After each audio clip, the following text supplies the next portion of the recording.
오늘은 마태복음 19장 말씀을 통해서 은혜를 받으시겠습니다. 이 19장에서는 결혼에 대한 문제와 구원에 대한 문제에 대해서 예수님이 말씀해 주고 계십니다. 1절에 보시면요, 예수께서 이 말씀을 마치시고 갈릴리를 떠나 요단강 건너 유대 지경에 이르시니라. 주 사역지가 됐던 갈릴리 지방을 이제 떠나서 유대 지경 예루살렘에 있는 그곳으로 올라가시고 계신다라고 하는 것입니다. 2절에요, 큰 무리가 따르거늘 예수께서 거기서 그들의 병을 고치시더라. 정말 이 병든 자, 또 약한 자, 그런 사람들을 불쌍히 여기는 마음을 가지시고 고쳐주시는 주님의 그 사랑, 그 아름다운 마음을 볼 수가 있습니다. 3절에 보면요, 바리새인들이 예수께 나와 그를 시험하여 이르되 사람이 어떤 이유가 있으면 그 아내를 버리는 것이 옳으니까. 바리새인들이 이제 예수님을 시험하려고 질문했다. 벌써 질문의 의도가 잘못된 것입니다. 정말 몰라서 물어보면 좋은 거지만 예수님을 책잡기 위해서 시험하려고 질문을 한다. 그 질문이 이제 이혼에 대한 문제를 가지고 물어보고 있습니다. 4절에 예수께서 대답하여 이르시되 사람을 지으신 이가 본래 그들을 남자와 여자로 지으시고, 본래 태초에 하나님이 남자와 여자를 지으시고 그랬습니다. 근데 여자를 지을 때 어디서 그 재료를 뺐습니까?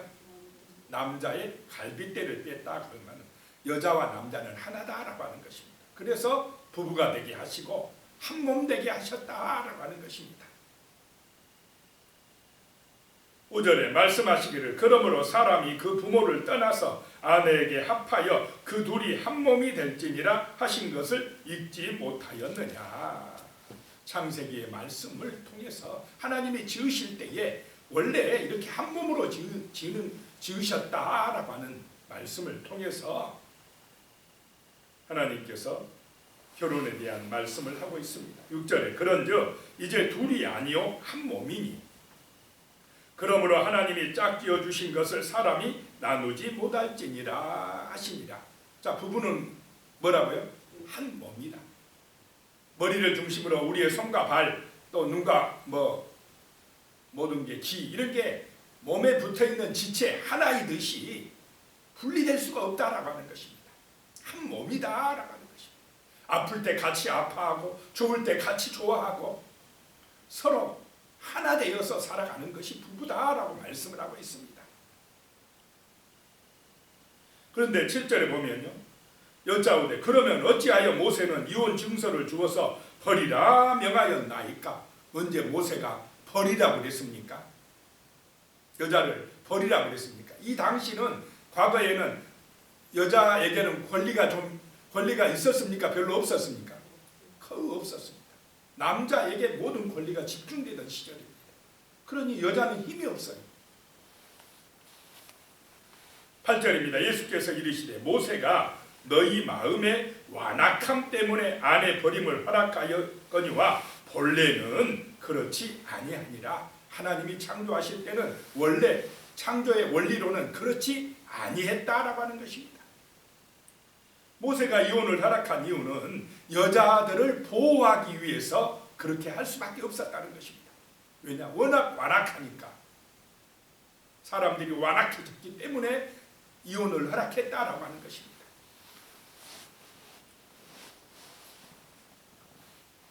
여자들 자기 아내를 버려버리면서 이혼은 안 해줘요. 학대합니다. 못 살게 굽니다. 이러니 그 아내 입장에서는 죽을 맛입니다. 그러려면은 이혼 증서 써서 내보내라. 그래서 다른 남자에 갈 수 있도록 해라. 이래서 여자들을 보호하기 위해서 그렇게 한 것을 악용을 하면 안 된다라고 예수님이 말씀을 하고 있는 것입니다. 9절에요. 내가 너희에게 말하노니 누구든지 음행한 이유 외에 아내를 버리고 다른 데 장가드는 자는 간음함이니라. 음행했다라고 하는 것은 자기 남편을 버리고 다른 남자를 찾아갔다라고 하는 것입니다. 그것은 죄다, 잘못이다 라고 하는 것입니다. 그거 예외는 아내를 버리지 말라라고 예수님 말씀을 하고 있습니다. 이 당시에 예수님 당시에는 힐렐 학파, 샴마이 학파라고 하는 이 두 학파가 있었습니다. 그런데 이 샴마이 학파는 보수주의적이고 그 문자적으로 해석을 했기 때문에 간음 예외는 이혼을 허락하지를 않았습니다. 그런데 힐렐 학파는 좀 진보적입니다. 넓게 해석했습니다. 그래가지고는 그 수치된 일에 대해서 해석을 굉장히 넓게 했습니다. 남자 마음대로 해버립니다. 기분 나빠서 수치됐다 그래버리면 이혼증서 써서 내보내버리잖아. 그런 일에 대해서 예수님이 지적을 하고 음행한 것 외에는 함부로 여자들을, 아내를 내보내면 안 된다라고 말씀을 하는 것입니다. 10절 말씀에 가면요, 제자들이 이르되 만일 사람이 아내에게 이같이 할진대 장가들지 않는 것이 좋겠나이다. 11절에 예수께서 이르시되 사람마다 이 말을 받지 못하고 오직 타고난 자라야 할지니라. 혼자 사는 것도 타고난 그 사명이 있다라는 것입니다. 그런 사람만 혼자 지내지 다 그렇게 하면 안 된다라고 하는 것입니다. 12절에 어머니의 태로부터 고자된 고자도 있고 사람이 만든 고자도 있고 천국을 위하여 스스로 된 고자도 있도다. 이 말을 받을 만한 자는 받을지어다. 그 세 종류의 고자가 나오는데 태로부터 나온 고자도 있고 사람이 만든 고자도 있고 내시 같은 뭐 그런 사람들, 또 천국을 위하여 스스로 고자된 자도 있고 이런 사람 외에는 혼자 살지 말아라 라고 하는 그런 말씀입니다. 그 다음에 13절에 가면요, 이제 어린 아이들에 대한 이야기가 나오는데요, 그때에 사람들이 예수께서 안수하고 기도해 주심을 바라고 어린 아이들을 데리고 오매 제자들이 꾸짖건을 그랬습니다.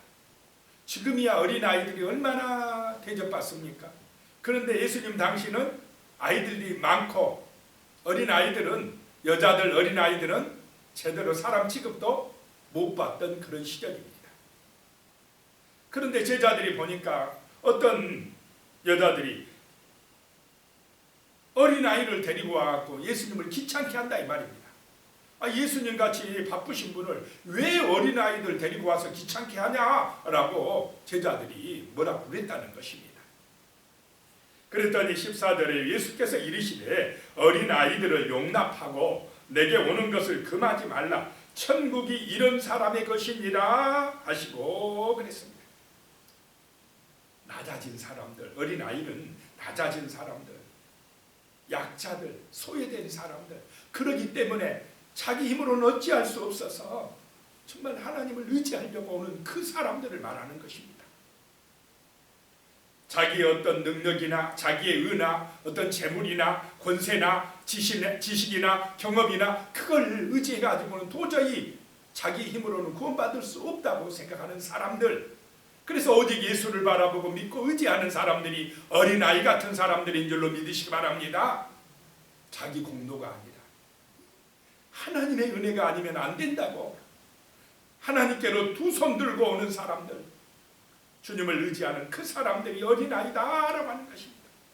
그런 어린아이 같이 되지 아니하면 천국에 못 들어간다라고 하는 말씀입니다.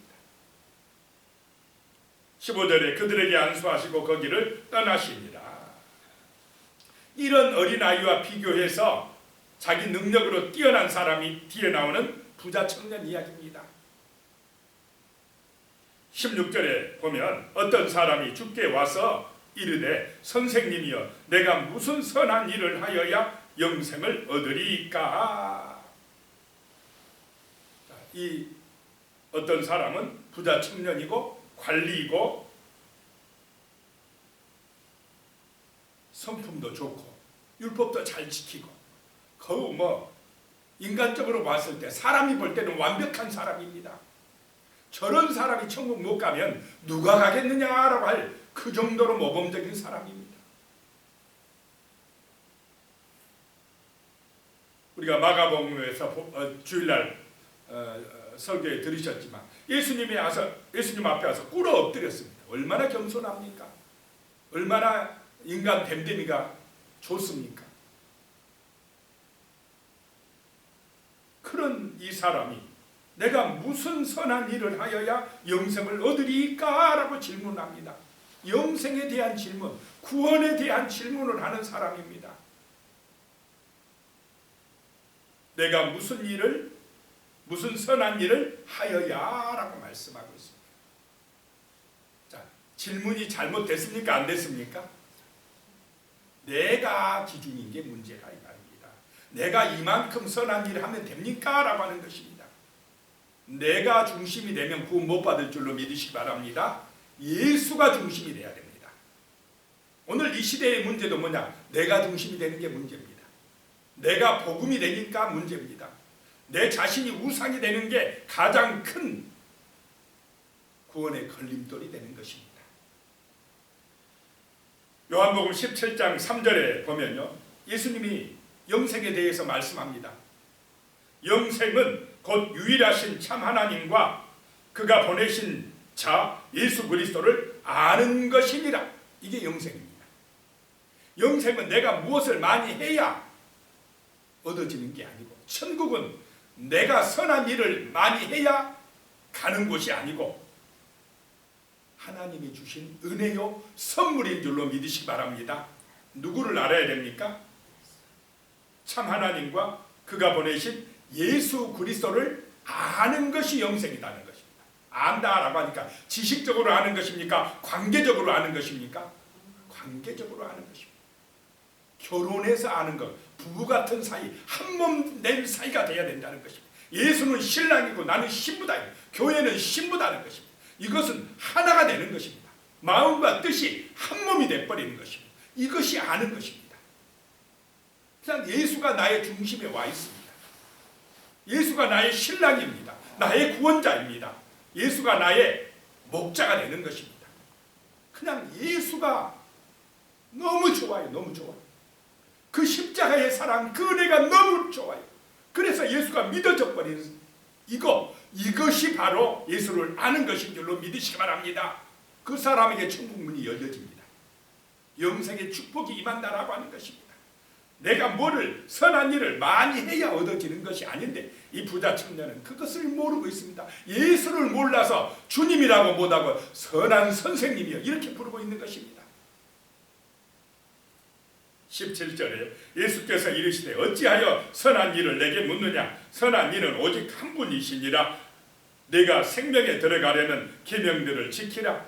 이 말씀은 주일날 제가 설명을 드렸습니다. 선한 것은 절대선인 하나님에게만 있다. 이것을 설명하기 위한 것이다 하는 것입니다. 18절에 이르되 어느 계명이 오니까 예수께서 이르시되 살인하지 말라, 간음하지 말라, 도둑질하지 말라, 거짓 증언하지 말라. 자, 우리 교회 다니는 성도들 중에 살인한 사람 있습니까? 보통 일반 사람도 살인 안 합니다. 간음 안 합니다. 도둑질 별로 안 합니다. 거짓 증언하지 말라. 법정에 가서 거짓 증언하는 사람 있습니까? 별로. 법정에도 잘 안 가요.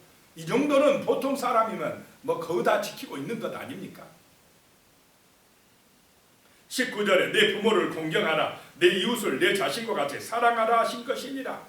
오계명에서 그 십계명까지 그 말씀을 들어서 설명을 하니까 이 부자 청년이 생각하기에 그만한 것 정도는 내가 어려서부터 잘 지키었나이다 라고 이야기한 것입니다.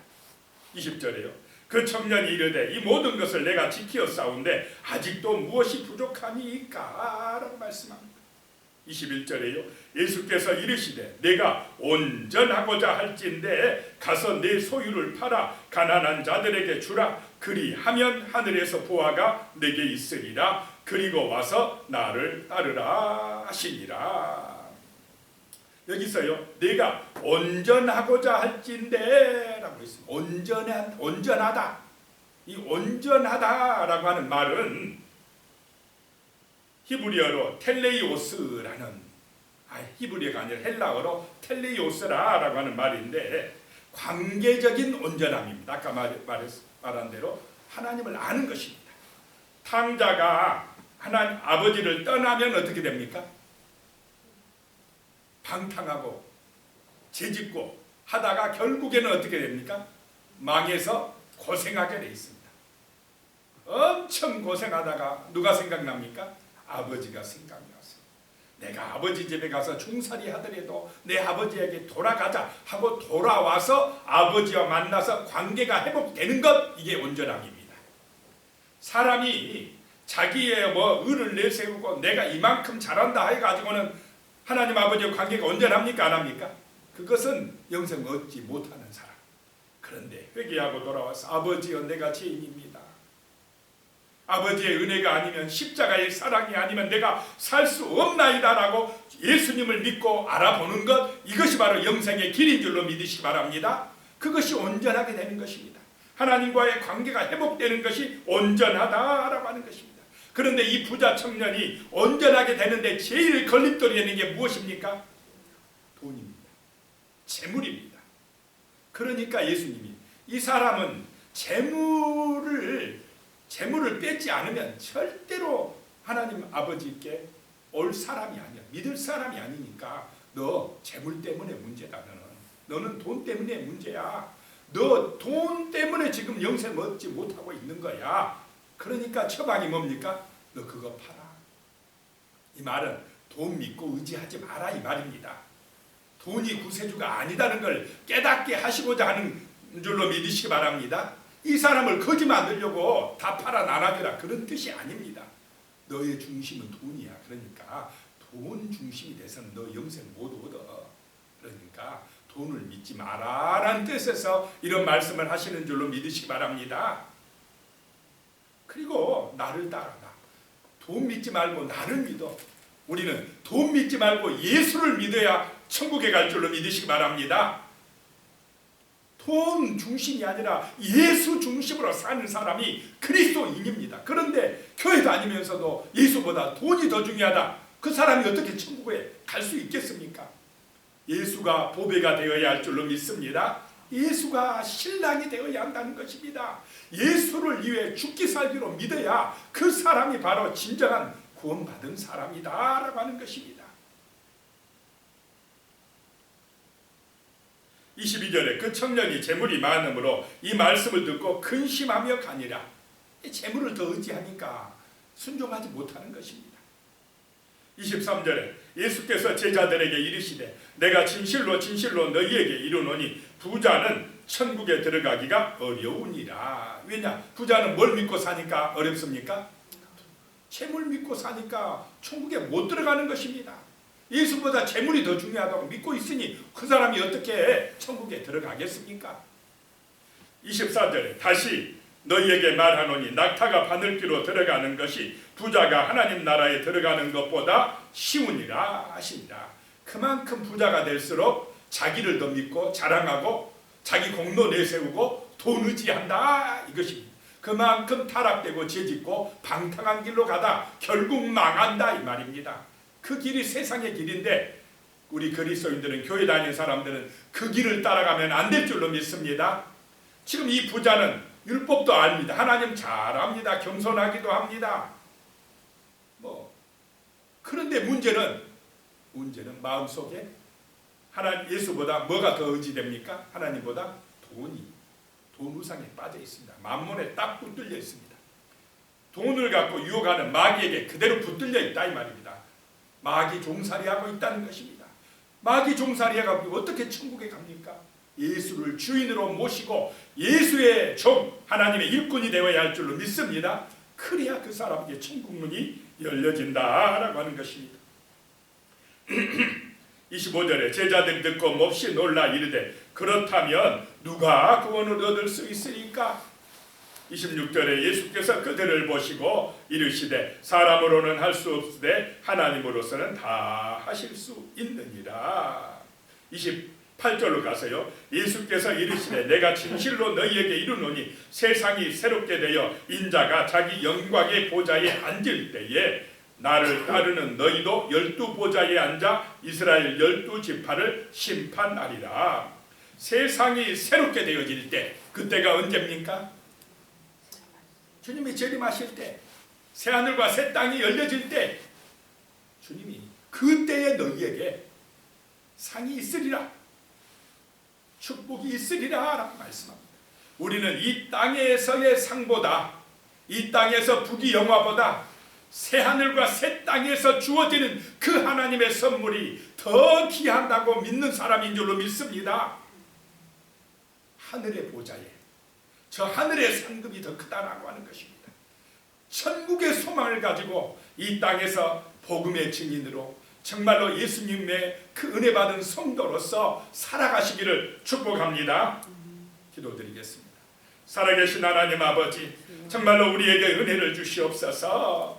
하나님과의 관계가 온전해지는 그런 아름다운 믿음의 역사가 나타나게 하여 주시옵소서. 온전히 유일하신 참 하나님과 주 예수 그리스도를 아는 참된 믿음의 성도들이 될 수 있도록 도와주시옵소서. 정말로 예수보다 더 중요하고 더 의지하는 것이 없게 하여 주시옵소서. 예수가 우리의 구원자요, 정말로 예수가 우리의 목자요, 우리의 삶의 보배가 되는 참된 믿음을 가진 참된 그리스도인 참된 성도가 되어서 살아갈 수 있도록 주여 우리를 도와주시옵소서. 예수님의 이름으로 기도드리오며 이제는 우리 주 예수 그리스도의 은혜와 하나님 아버지의 무한하신 사랑과 성령님의 교통하시고 함께하시고 도우시는 놀라운 은혜가 진실로 주님만이 우리의 소망이라고 믿고 고백하는 우리 성도님들, 머리 위에 가족들과 자손들 위에 영원히 함께하시기를 간절히 축원하옵나이다. 아멘.